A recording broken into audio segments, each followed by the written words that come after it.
Kaufman is a live YouTube channel. I look at comic books new and old. Today I'm looking at all the new comic books I picked up at the comic book shop today. Plus I picked up some dollar back issues as well from the dollar bin. First I'll be looking at the Image comic books I looked at today. They're all Spawn related books from the Spawn universe. I got Gunslinger number 37, Kingspawn number 39, and the Scorched number 35. They're all drawn by different artists, but we got Todd McFarlane writing Gunslinger and Kingspawn, and John Layman is writing The Scorched. So The Scorched right now is my favorite Spawn book going, along with the main Spawn title. I've really liked the storyline involving this whole team of Scorched. Spawn. She's been pretending to work with Jason Wynn just to get access to him.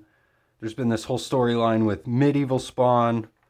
They've all lost their powers, and they're trying to figure out what happened to the medieval Spawn. So, looks like we're going to be getting some of that in this issue. Got Overkill and Redeemer. They're members of the team here. And I've been debating whether to drop some of these Spawn books. I've been reading... there's 4 main Spawn titles I've been reading, plus a couple of the miniseries. And I'm just kind of losing interest in Gunslinger and Kingspawn specifically. So if these 2 issues don't really kind of pick up and impress me with what's going on, I might be dropping them. It's not the artwork necessarily or anything. Just the storylines seem to be kind of moving extremely slow. Not too many interesting things happening. We did get this new ninja character who's battling Spawn, and Spawn got these big demon wings in the last issue. The art here is by Yulidre Sinar. He's been doing the last few issues here of Spawn. Pretty cool stuff. Last few issues of Kingspawn, I should say, but... we'll see how this one turns out. I wonder if there'll be any really big hook to kind of keep me sticking around for this title after this issue. This is the... I think this is Sean Crystal on the cover here. So, pretty interesting looking design on the cover. And Gunslinger number 37. Got a Brett Booth cover here, which is really awesome. Brett Booth was doing all the interiors on Gunslinger up to, I think, issue like 30. He did a whole run there. It's pretty awesome. Switched over to Carlo Barberi here, who was doing the original Spawn title previously. His artwork's pretty good, but it's totally different style than Brett Booth's. So, kind of funny that they've got Brett Booth doing a Gunslinger cover while he's overdoing the interiors on Spawn.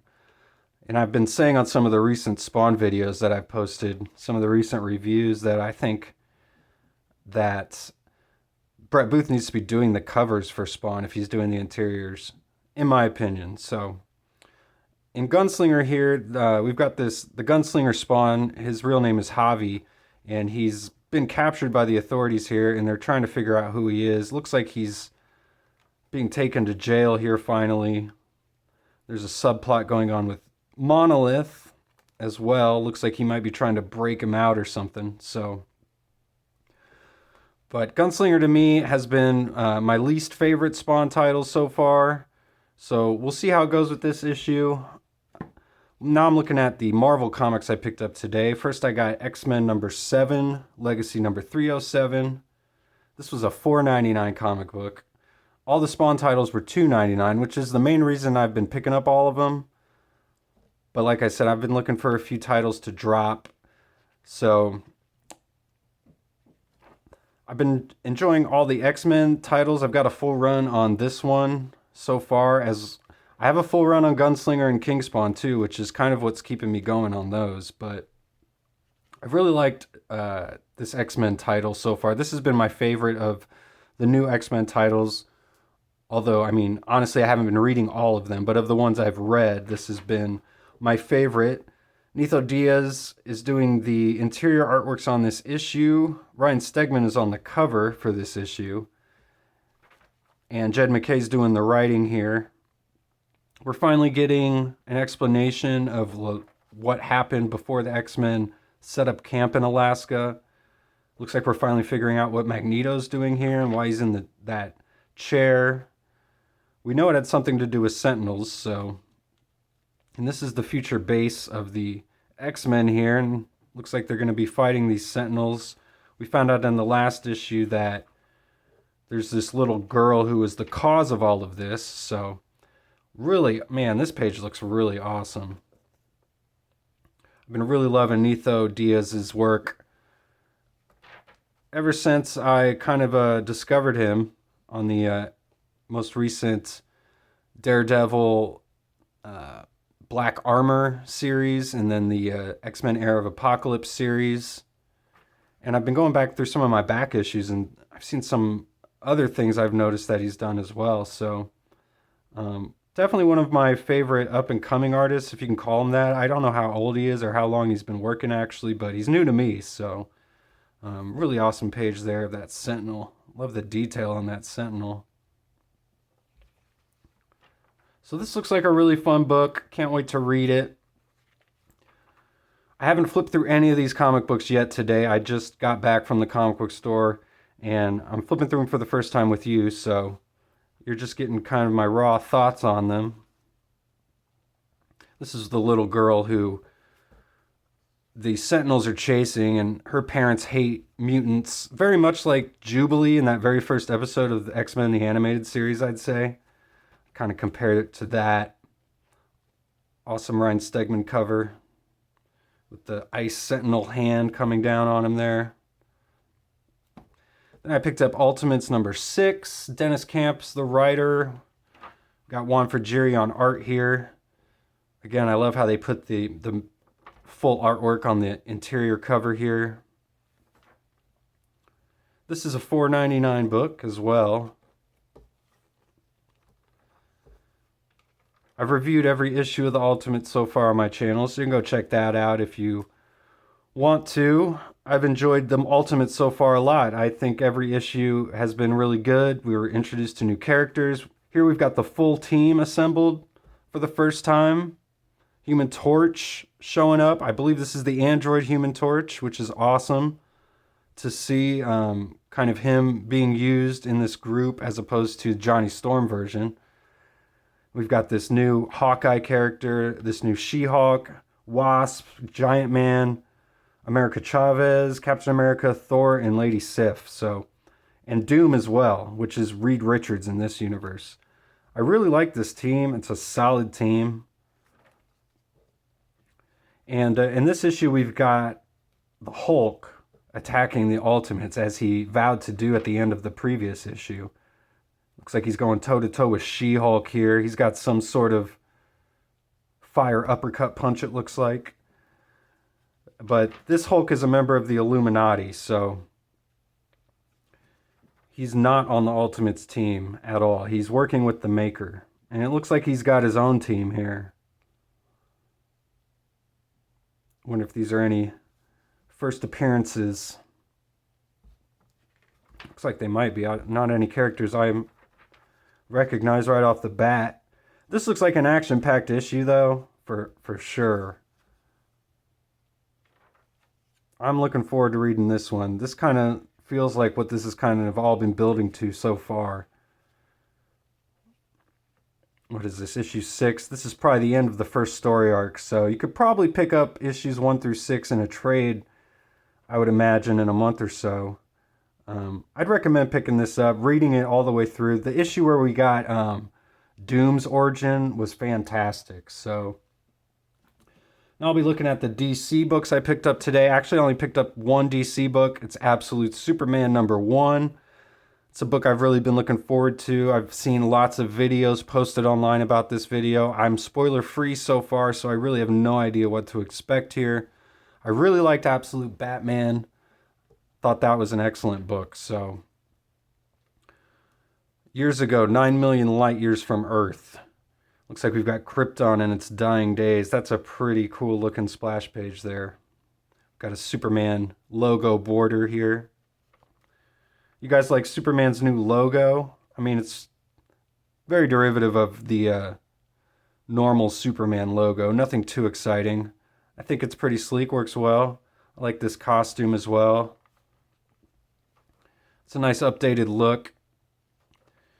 Let's see, the artists are in here. I can't remember off the top of my head. Let's see if we get a credits page anywhere. Is it in the back of the book, perhaps? Here we go, I think. Here we go. Jason Aaron is the writer.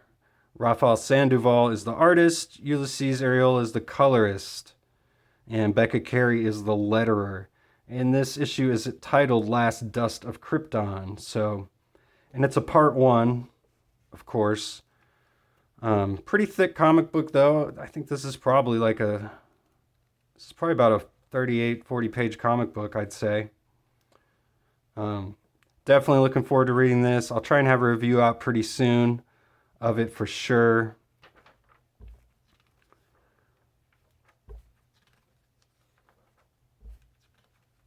And we get a preview of some AEW stuff as well, which I actually did get a issue of that came out today.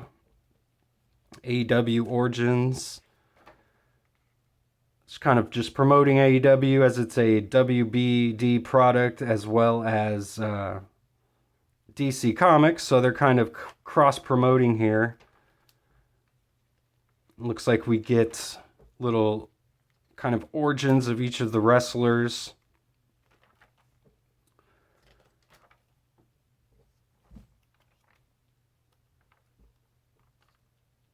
There's Orange Cassidy, Darby Allin. There's Sting. It's cool to see Sting in a comic book. This is, let me see who the team is here. It's Steve Orlando's writing all of this, and there's multiple artists, so pretty cool thing to find. It's free with your purchase at the comic shop this week, just like a promotional thing.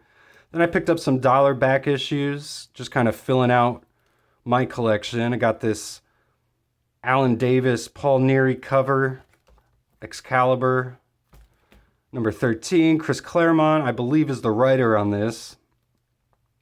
It's a really early issue of X Factor. I got Marauders number 4. This is from the Jerry Dugan, Lucas Warneck run, the original Marauders run. I've got all the issues around this. This was one I was missing, so I was happy to find it in the dollar bin here. Marauders was, this original Marauders series I thought was really good during the Krakoan era. Then I got a Ryan Ottley Amazing Spider-Man issue during the Absolute Carnage miniseries. Ryan Ottley being the Invincible artist is probably what he's most known for. He's done all sorts of stuff. This is during the Nick Spencer run when he was writing Amazing Spider-Man.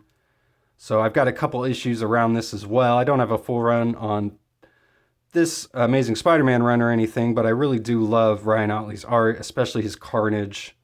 Really awesome stuff. Then I picked up a couple Stephen Platt Prophets from the original Image run of Prophet here. I'm looking forward to flipping through these. Stephen Platt, just a really crazy artist back in the day. I think he's still doing work as well. So thanks for watching the video. Those are all the comics I picked up today. Definitely looking forward to reading all of these as soon as I get a chance. Probably be flipping through Ultimate or Absolute Superman as soon as I click this video off. So thanks again for watching, and please subscribe if you like videos like this. I do post every day. That's all I got. I'll see you guys on the next one.